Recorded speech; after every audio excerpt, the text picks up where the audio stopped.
One weekend every summer, as many as 50,000 people crowd the downtown area of Spokane, Washington, for the annual Hoopfest basketball tournament.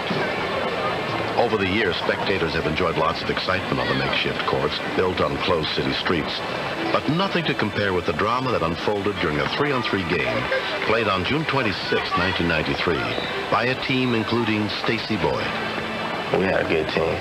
I thought we were going to win every game, but lost our first game.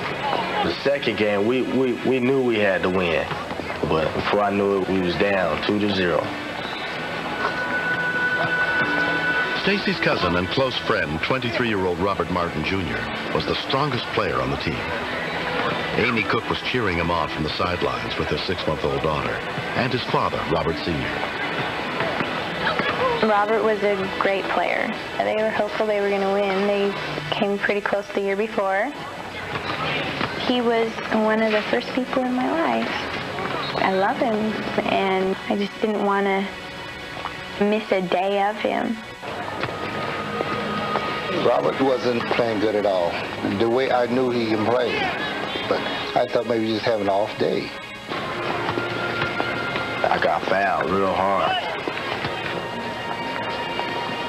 I went to the free throw.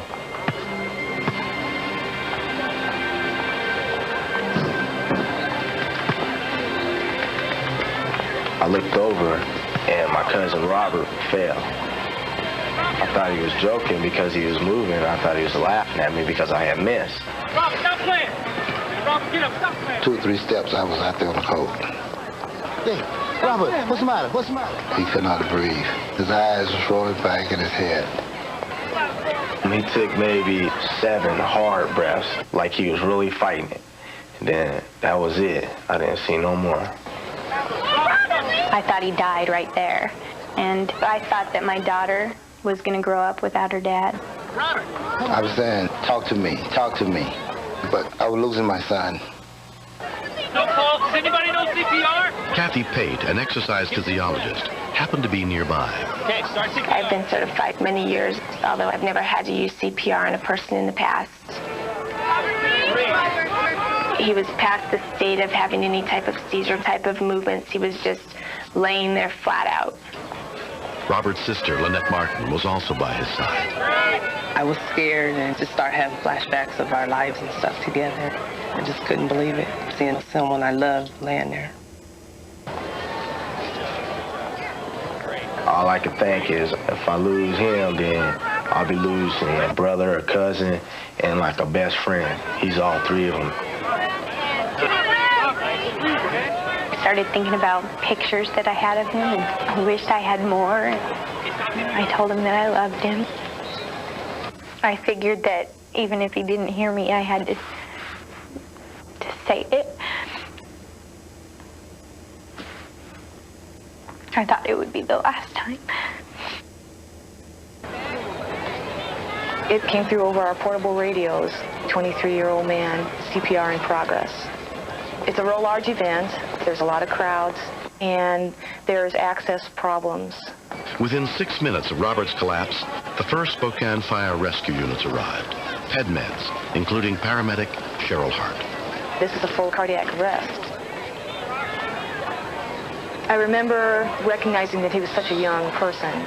You want to move as quickly as you can before it's too late. 1 and 2 and 3 and 4. By the time the ambulance was able to get there, the patient was intubated and there was an IV.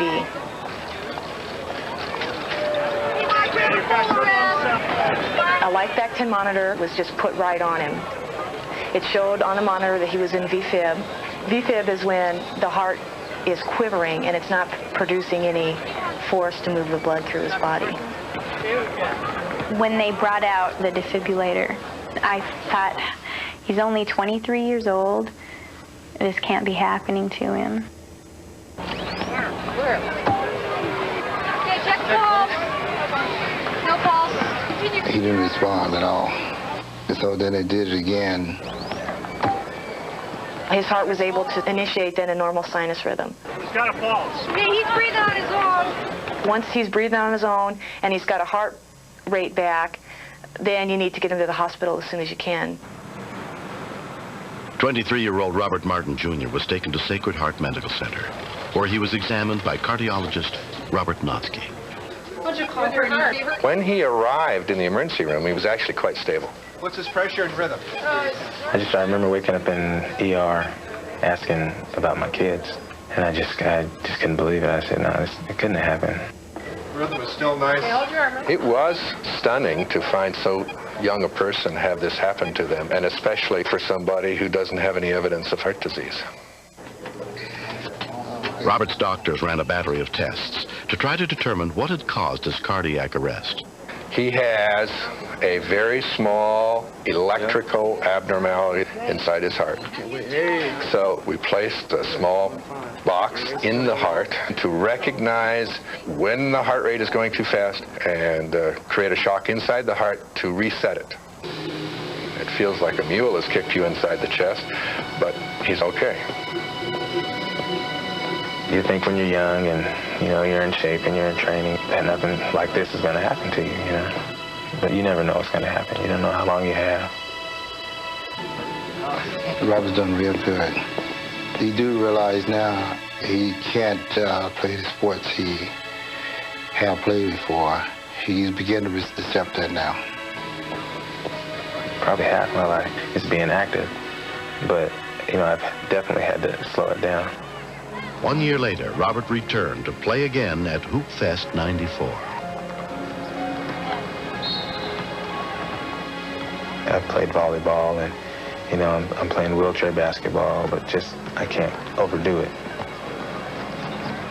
I would like to thank everybody for being there and stepping in, for a stranger that they didn't even know. There's not a lot you can really say about that, but just be appreciative about it. When people are doing CPR, even though the person doesn't sit right up and thank them, it plays a critical role. If you know CPR, help somebody out, because there's a lot of people that know it, but there's even a fewer number of people that are willing to be the ones that initiate it. My priorities changed a lot when I became a father 2 years ago. My kids growing up without me, I would have missed wanting to see them grow. And, the thought of that just, puts me in tears. Oh, we gotta wait. He's a great dad. He just is more in tune to his own life. He's very happy. He's goofy, very humorous. And loves life and loves his children. Got you fast too? Go right behind you, okay? I'm more focused on finishing school. No lollygagging here. I'm ready to get through this, so I'm planning on finishing up, get my teaching degree so I can teach elementary school. And also, I want to pursue my master's in child psychology. It's all for the kids, They need to see positive things that they can do with their lives. I want to be there when they start learning what life is about.